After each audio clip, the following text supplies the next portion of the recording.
Entre deux réservations Airbnb, quelqu'un s'est introduit chez moi.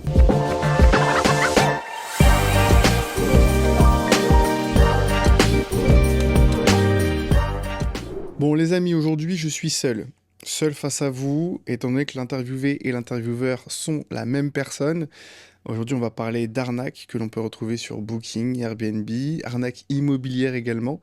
Et l'idée c'est de vous raconter ce qui m'est spécialement arrivé la semaine dernière. Donc, pour vous donner un petit peu de détails sur la date, on est au mois de juin et c'était mi-juin. L'idée, c'est que j'ai mon ordinateur à côté de moi, puisque je fais partie de ce genre de personnes qui ne savent pas raconter les histoires. Comme ça, je n'oublie aucun détail et vous aurez l'ensemble des éléments sur cette fameuse histoire. Comme d'habitude, prenez de quoi boire, de quoi vous poser, de quoi être à l'aise afin d'écouter cette histoire qui a de nombreux rebondissements. Je loue un appartement sur les plateformes, à savoir Airbnb et Booking. Et dès lors que vous louez un appartement sur ce type de plateforme, eh bien, vous avez un certain nombre de personnes qui viennent le visiter. L'avantage, vous me direz, c'est de pouvoir eh bien, gagner plus d'argent que si c'était une location classique. Et l'autre, c'est d'avoir eh bien, une flexibilité sur votre bien, c'est-à-dire d'en profiter si vous le voulez, ou également de faire des fact-checking, donc des vérifications de l'appartement, et voir si tout est en ordre. Un des désavantages, c'est qu'on peut aussi être la cible d'arnaques potentielles. Alors, il existe plusieurs types d'arnaques sur les plateformes comme Booking et Airbnb, mais avant de voir toutes les arnaques qu'il peut y avoir, eh bien, je vais vous raconter cette histoire.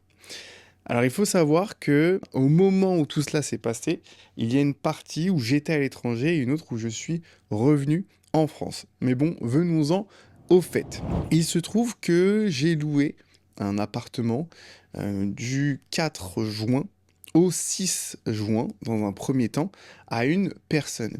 Une personne qui a loué cet appartement sur Booking. Pourquoi je précise Booking? Vous allez voir, ça a toute son importance dans l'histoire aujourd'hui. Je loue cet appartement sur Booking et un élément aussi que vous devez savoir, c'est que je passe avec une conciergerie. C'est-à-dire que ce n'est pas moi qui vérifie directement les personnes qui entrent et qui sortent du logement. Tout est géré par cette conciergerie, mais il faut savoir que vous pouvez, en backup, eh bien, regarder tout ce qui se passe, voir les différentes conversations, et puis savoir tout de même qui est dans votre bien ou pas. Donc revenons-en au fait, la personne décide de louer du 4 au 6 juin. Dès lors que l'on arrive et qu'on se rapproche du 6, cette personne demande à prolonger son séjour dans mon appartement. Alors jusque-là, rien d'alarmant, ça peut arriver. Est-ce que c'est courant? Non.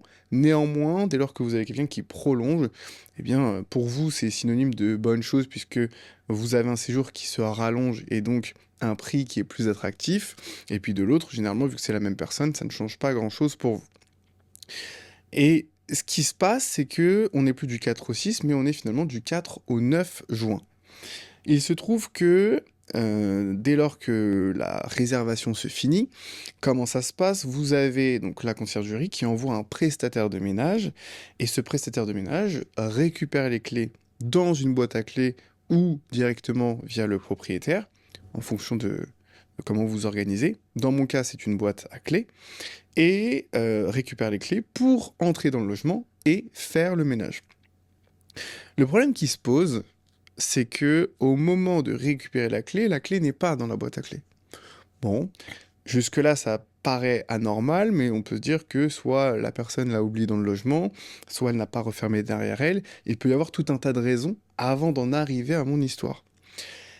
L'idée, c'est que au moment de récupérer les clés, donc il n'y en a pas, le prestataire de ménage monte directement à l'appartement pour voir s'il y a quelqu'un dans l'appartement, et il se trouve qu'il y a quelqu'un.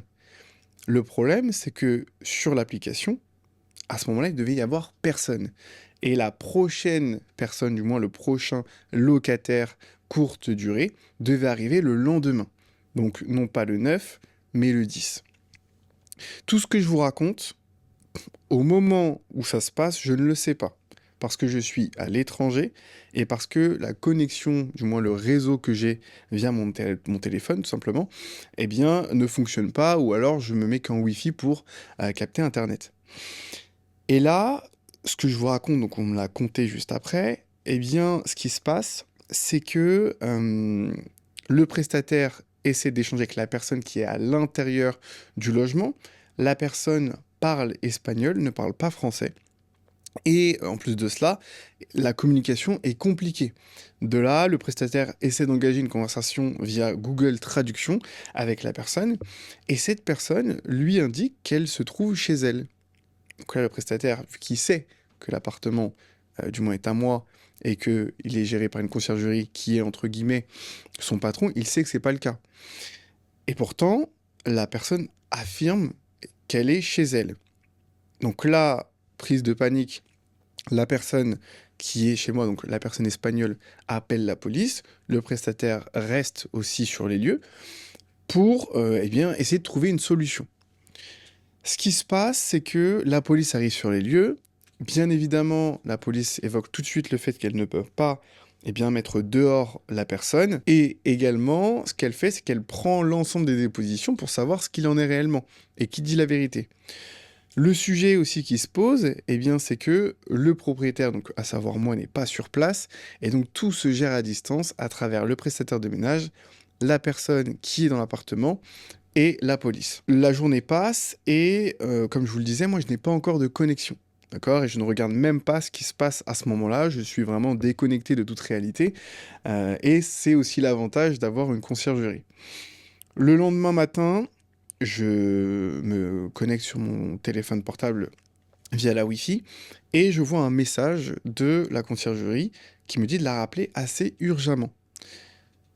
Donc au départ, j'essaie de l'appeler, on n'arrive pas à se joindre, la journée passe et je réussis à la contacter le soir même. Il devait être à peu près 20h, et il y avait 1 heure de décalage, donc on va dire 19h en France.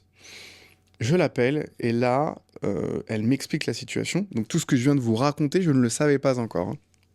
Elle m'explique la situation que une personne a loué l'appartement sur Booking, que cette personne qui a loué l'appartement sur Booking, eh bien, a sous-loué l'appartement à quelqu'un d'autre, et donc a fait croire qu'elle était propriétaire de l'appartement. Et ensuite, ce qui s'est passé, c'est que en le sous-louant, elle a rédigé un faux bail. Alors il faut savoir une chose, c'est que vous allez me dire, c'est facile. Il faut juste aller regarder dans les réservations sur Booking, retrouver le nom de la personne pour savoir qui a fait ça et le dénoncer directement. La subtilité, c'est que les personnes qui font des fraudes passent par Booking parce que sur Booking, il n'y a pas de vérification d'identité. C'est-à-dire que vous pouvez mettre le nom et le prénom de n'importe qui, renseigner une adresse mail bien évidemment, mais peu importe le nom et prénom que vous allez mettre, il n'y aura pas de vérification d'identité. Et donc, qu'est-ce que font ces personnes?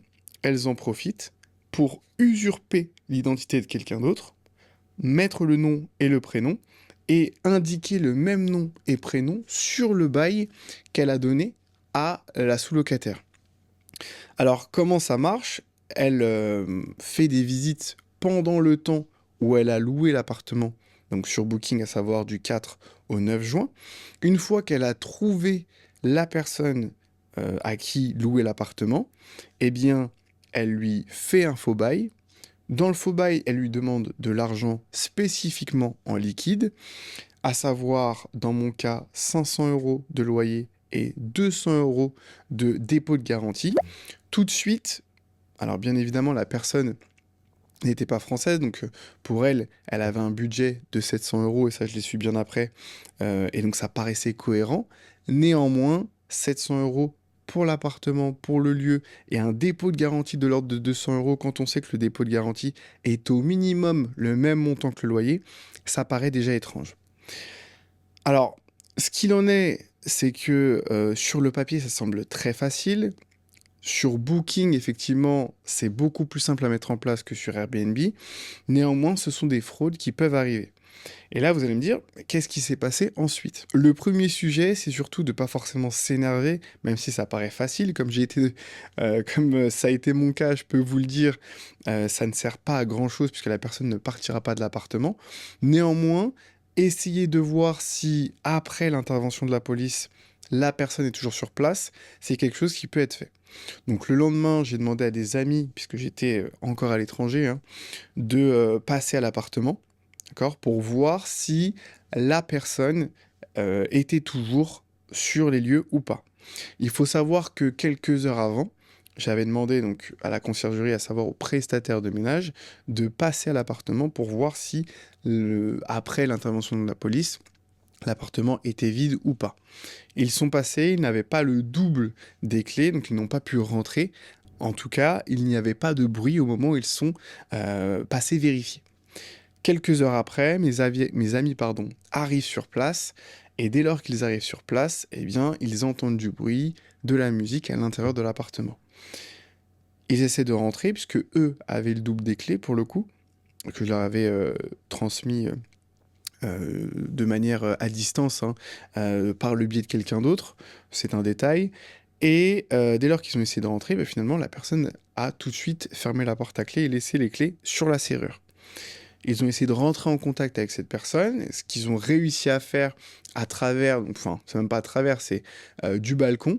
Donc elle était sur le balcon et mes amis étaient au rez-de-chaussée en train d'échanger avec elle et lui faire comprendre qu'elle était illégalement dans un appartement, puisqu'il y a une différence, et ça, c'est quelque chose que l'on va traiter ensemble, il y a une différence entre une sous-location illégale et un squat. Quelle est la différence? La différence, c'est que dans la sous-location illégale, dès lors que vous avez une location, d'accord? Donc le bien appartient à un propriétaire et que vous souhaitez sous-louer ce bien, il faut spécifiquement que le propriétaire soit d'accord et qu'il soit au courant. Si le propriétaire n'est ni d'accord ni au courant, vous êtes dans une situation qui est illégale.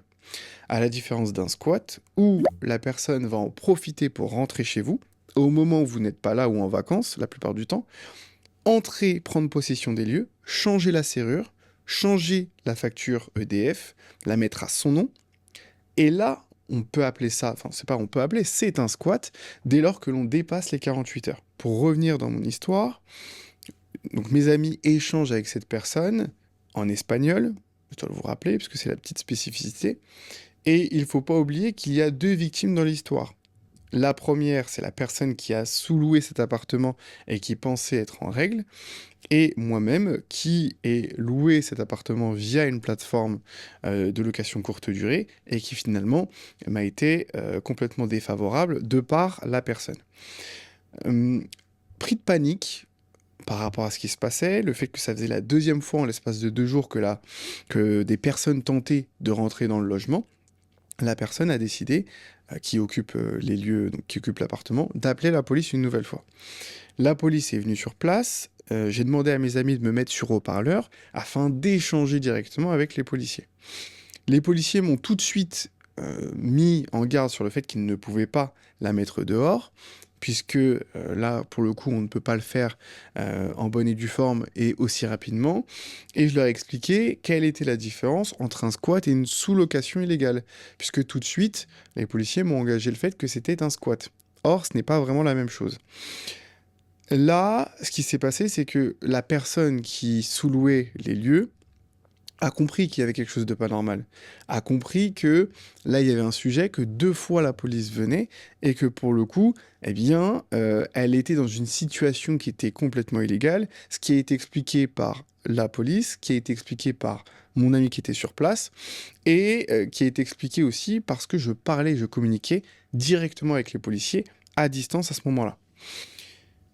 Ce qui s'est passé, c'est que mon ami a réussi en échangeant avec elle, à trouver un commun accord.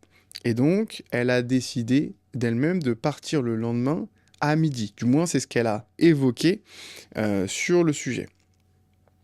Dès lors que j'ai su cette information, j'ai eu mes amis après coup au téléphone, la police était partie, eux également avaient quitté les lieux, et la personne se trouvait toujours dans l'appartement. Au moment où j'appelle mes amis, on fait un débrief collectif, à savoir eh bien, ce qu'il en était, comment était l'état de l'appartement, est-ce que la personne collaborait ou non, et il se trouve qu'ils ne sont pas rentrés dans l'appartement, ils sont restés sur le palier, seule la police a pu échanger un peu plus avec elle au sein même de l'appartement.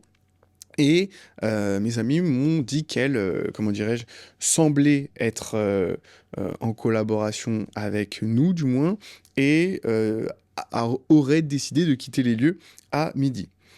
Par rapport à cette histoire et par rapport au fait que c'est assez délicat et que la personne était dans une situation délicate, j'ai décidé de prendre contact avec elle et de lui dire que je pourrais lui rembourser la somme qu'elle s'était fait arnaquer, au vu de la situation, au vu du fait qu'elle semblait du moins de bonne foi, et que tout allait rentrer dans l'ordre. Or, dès lors que j'ai pris contact avec cette personne, que je lui expliquais ce qu'il en était, que nous n'avions pas à être lésés tous les deux de cette situation et que elle devrait prendre un appartement ailleurs, eh bien, le ton de la conversation a commencé à changer. Et dès lors qu'il a commencé à changer, je me suis posé des questions sur la bonne foi de cette personne. De ce fait, ce que j'ai décidé de faire, c'est de revenir sur la proposition que j'avais faite, lui expliquant qu'elle était illégalement dans un appartement, que cette personne aurait des problèmes judiciaires avec la police et moi-même vis-à-vis du fait qu'elle occupe un appartement illégalement, et que elle s'est fait arnaquer, tout simplement, hein, que le bail, il y avait une faute dans l'adresse du bien, que elle s'était fait arnaquer de 700 euros, mais que tous les éléments mis bout à bout, eh bien, mettaient en avant le fait que, certes, elle s'était fait arnaquer, mais de l'autre, qu'elle était illégalement dans un appartement qui n'était pas le sien et qu'elle n'était même pas aux normes au niveau de l'administratif, à savoir le bail, à savoir l'erreur qu'il y avait sur l'adresse. La personne a donc décidé de partir de l'appartement. Elle est partie à 7 heures. Elle a laissé les clés dans la boîte aux lettres et ensuite a quitté les lieux. À ce moment-là, moi, je rentrais le jour même, donc j'ai demandé à une amie de passer, voir si les clés avaient bien été déposées. Alors, il se trouve que la personne m'avait envoyé une vidéo pour prouver qu'elle avait bien déposé les clés. Je pense qu'elle a pris peur aussi par rapport au fait qu'elle savait qu'elle était illégalement dans un logement et qu'elle a voulu constituer une preuve du fait qu'elle avait bien déposé les clés, qu'elle était bien partie de l'appartement. Donc, mon ami arrive sur les lieux, ouvre donc la porte de l'appartement, et là, on découvre un appartement dans un état insalubre. Quand je vous dis insalubre, alors la chance que j'ai eue, c'est que les dégradations de l'appartement sont telles qu'ils sont aujourd'hui, hein, à savoir, il y avait énormément de poubelles dans l'appartement, alors que cette personne est restée 4 jours. Il faut savoir que le bail avait commencé en date du 8 juin, elle a quitté les lieux donc en date du 12 ou du 13 matin, spécifiquement, donc elle est restée 4 jours. Sur ces 4 jours, énormément de poubelles, dégradation des murs avec des traces, dégradation du lit, dégradation de la cuisine, dégradation de la salle de bain également, en l'espace de 4 jours. Sachant que l'appartement avait été laissé dans un très bon état, puisqu'il avait été refait à neuf avant de le mettre en location courte durée. Et là, je vous avoue, la première pensée qui m'est venue, c'est, au vu du ton qu'avait eu la personne avant de partir, au vu de l'instinct potentiel que j'avais ressenti avec cette personne, j'ai bien fait de ne pas la dédommager des 700 euros qu'elle s'était fait arnaquer. Dès lors que la personne est partie, que j'ai récupéré donc l'appartement, je rentre le soir même. Le soir même, je décide d'aller visiter l'appartement et de voir par mes propres yeux dans quel état se trouve l'appartement. Et là, effectivement, les constatations que je viens de vous faire sont sans appel. C'était bien le cas. C'était exactement dans l'état dans lequel je viens de vous le décrire. Alors, vous me direz, au vu de cette situation, la première réaction qu'on peut être amené à avoir, c'est de se dire, j'arrête la courte durée.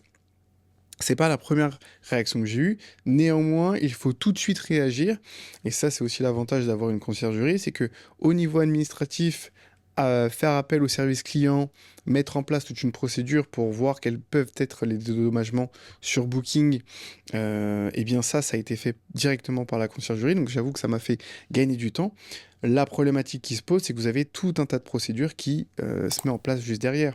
C'est-à-dire que dès lors que je suis arrivé, j'ai constaté ce qu'il y avait sur l'appartement, j'ai pris des photos, bien évidemment, pour prouver et avoir toutes les preuves de tout cela. Et j'ai dû déposer plainte également au commissariat. Alors, il faut savoir que vous avez 2 choses à faire, si c'est un cas qui vous est arrivé. D'ailleurs, si c'est quelque chose qui vous est arrivé en tant que propriétaire ou en tant que locataire, n'hésitez pas à mettre un maximum de commentaires sous cette vidéo ou de prendre contact directement avec nous, à savoir nous proprios, pour qu'on puisse mettre en lumière ces sujets qui passent assez sous les radars. Donc revenons à l'idée. Donc vous avez 2 types de plaintes à réaliser. Vous avez une plainte au pénal que vous faites et que vous allez dans un commissariat, vous comptez l'ensemble de l'histoire, et donc le but c'est eh bien de vous, comment dirais-je, de vous dédommager de toutes les problématiques que vous avez eues, et puis surtout de mettre en lumière donc l'usurpation d'identité qu'il y a pu avoir, la fraude, l'arnaque qui a été mise en avant, qui est un délit, et donc qui est de l'ordre du pénal. Et ensuite, en tout ce qui est du civil, donc là c'est dans un tribunal, vous déposez un dossier. Vous avez plusieurs types de dossiers qui existent, hein, en fonction des tribunaux dans lesquels vous allez. Il faut bien regarder, petite spécificité avant de perdre du temps, c'est de regarder la ville qui est concernée et trouver le tribunal qui est adapté à votre ville. Chaque tribunal a des villes sous sa coupe, si vous voulez, et donc il faut aller dans un tribunal spécifique en fonction de la ville dans laquelle vous êtes. Et vous déposez un dossier également pour tout ce qui est dédommagement, préjudice. Donc vous avez un dossier pour, pour tous les préjudices et tous les sujets que vous avez en dessous de 5 000 euros. Et pour ce qui est de plus de 5 000 euros, c'est un autre dossier. Donc là, aujourd'hui, au moment où on se parle, j'ai récupéré bien évidemment mon appartement. Il est toujours en courte durée. J'ai décidé de continuer à le mettre en courte durée parce que c'est des choses qui arrivent. Malheureusement, ça fait partie du risque de l'investissement également. Mais bon, pour autant, je me dis que si ça m'arrivait une deuxième fois dans la même semaine ou dans les prochains mois, j'aurais vraiment pas beaucoup de chance en termes de probabilité. Néanmoins, le sujet est là. Maintenant, 2 sujets qui se posent, c'est que vous avez donc ces arnaques-là à la sous-location, mais pas que. On va arriver dans une période estivale où vous avez des personnes qui se font passer pour de faux propriétaires sur certaines plateformes et qui proposent des logements qui n'existent pas, ou du moins des logements qui ne sont pas disponibles, afin de récupérer de l'argent. D'accord? Donc il faut faire spécifiquement attention à ça, à savoir, dès lors que vous réservez une location pour les vacances, puisque ça va être la période, pensez à bien vérifier l'ensemble des avis qu'il y a sur l'annonce, privilégier des annonces où il y a des avis, privilégier aussi Airbnb par rapport à Booking, parce que Airbnb fait une vérification d'identité là où Booking n'en fait pas. C'est tout un tas de sujets qui expliquent pourquoi les fraudeurs, les arnaqueurs utilisent plus Booking que Airbnb. Maintenant qu'on a fait ce point d'attention concernant la période qui va arriver, donc la période estivale et les arnaques que l'on peut avoir sur les fausses locations, j'aimerais revenir sur un sujet, donc la différence entre un squat et une sous-location illégale. Le squat, c'est quand vous avez quelqu'un qui entre dans votre appartement, quand vous n'êtes pas là, qu'il change la serrure, qu'il met à son nom EDF, donc une facture d'énergie, et qu'il dépasse les 48 heures dans votre logement. Ça, c'est ce qu'on appelle un squat.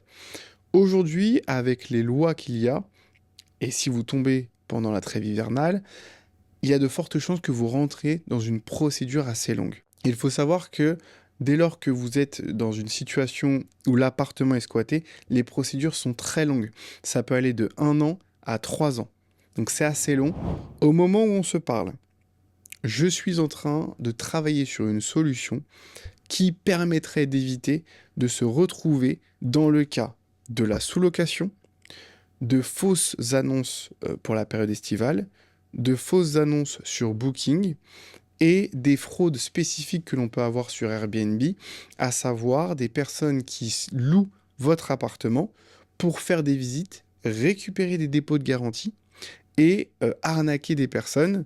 Alors là, la différence qu'il y a avec la sous-location, c'est que quand vous avez des personnes qui louent votre Airbnb, donc votre appartement, pour faire des visites, récupérer les documents de futurs locataires, à savoir des pièces d'identité, comment dirais-je, des documents extrêmement importants, des dépôts de garantie, là, finalement, vous n'êtes pas victime spécifiquement parlant, puisque les victimes vont être les locataires. Néanmoins, il faut savoir que vous avez des personnes qui se font passer pour des faux propriétaires et qui arrivent à arnaquer des gens avec des faux dépôts de garantie ou même avec des faux loyers, qu'ils les prennent et qui disparaissent et qui ne donnent plus jamais de nouvelles. Le but de la solution que je veux vous proposer, à travers nous proprios, ça va être de mettre en place un système qui empêche ce type de fraude. Aujourd'hui, je ne vais pas spécifiquement détailler ce programme, cette solution, parce qu'elle est en cours. Nous sommes en cours d'avoir l'ensemble des accès nécessaires pour avoir une certaine certification sur la solution que l'on vous proposera. Néanmoins, c'est un sujet qui est en cours. Aujourd'hui, il existe un nombre incontestable de fraudes, d'arnaques, d'usurpation d'identité, de faux dépôts de garantie, de faux loyers encaissés sur le secteur immobilier, que ce soit pour de la location courte ou longue durée. C'est pourquoi, au début de ce podcast, je vous disais que vous soyez propriétaire ou locataire, tout le monde est concerné, et la solution proposée vise à protéger autant l'un que l'autre. Le mode opératoire utilisé par les fraudeurs ou les arnaqueurs se répète souvent, c'est louer un bien, que ce soit sur Airbnb ou Booking, plus Booking car il n'y a pas cette vérification d'identité. Dans un second temps, louer l'appartement à un nom usurpé. Ensuite, faire des visites de l'appartement, trouver un sous-locataire puisqu'ils se font passer pour le propriétaire, et ensuite créer un faux bail, récupérer le dépôt de garantie, récupérer le potentiel loyer et disparaître dans la nature. Et ensuite, la personne se retrouve lésée, donc le potentiel locataire. C'est arrivé à un grand nombre de personnes incontestables encore aujourd'hui. Des plaintes ont été enregistrées à ce sujet-là. Je l'ai vu et je l'ai su en discutant avec les policiers, en regardant sur différents forums ou en allant chercher directement sur Internet. Et donc, il est important de se protéger contre ces failles-là et surtout de passer, si vous cherchez un appartement, par des agences, par des sites qui sont référencés ou certifiés. Évitez les marketplaces comme Facebook, évitez certaines marketplaces comme Le Bon Coin. Alors, pour certains, ça peut être une aubaine et pour d'autres, une fraude. Prenez le moins de risques possible. Également, faites un dossier facile. Alors, un dossier facile, qu'est-ce que c'est? C'est toutes les pièces que vous allez renseigner, enregistrer, télécharger pour avoir un appartement. C'est un site de l'État qui vous permet d'avoir des filigranes sur vos documents officiels. C'est extrêmement important puisque si une personne les récupère, elle ne peut rien faire avec puisque vous avez une protection réalisée sur le document. Voilà, c'est l'idée aujourd'hui de la prévention. Dire que ça existe, le mettre en lumière, vous mettre en lumière aussi le mode opératoire des fraudeurs, mettre en lumière ce qu'est juridiquement un squat et une sous-location illégale. Rappelez-vous que si vous êtes locataire, vous ne pouvez pas sous-louer l'appartement sans que le propriétaire soit d'accord ou sans qu'il soit au courant. C'est illégal de faire cela si vous êtes locataire. Et enfin, si vous êtes locataire courte durée pour les vacances ou longue durée pour habiter, faites très attention aux informations que vous envoyez et à l'argent que vous déposez. Et surtout, si cet argent vous est demandé spécifiquement en cash, en liquide, il faut savoir que quand vous êtes propriétaire d'un bien, vous avez une somme maximum que vous ne pouvez pas dépasser pour accepter un loyer en liquide, donc c'est moins de 1 000 €. Tout ce qui va être au-dessus de 1 000 €, il est interdit de demander un loyer en liquide.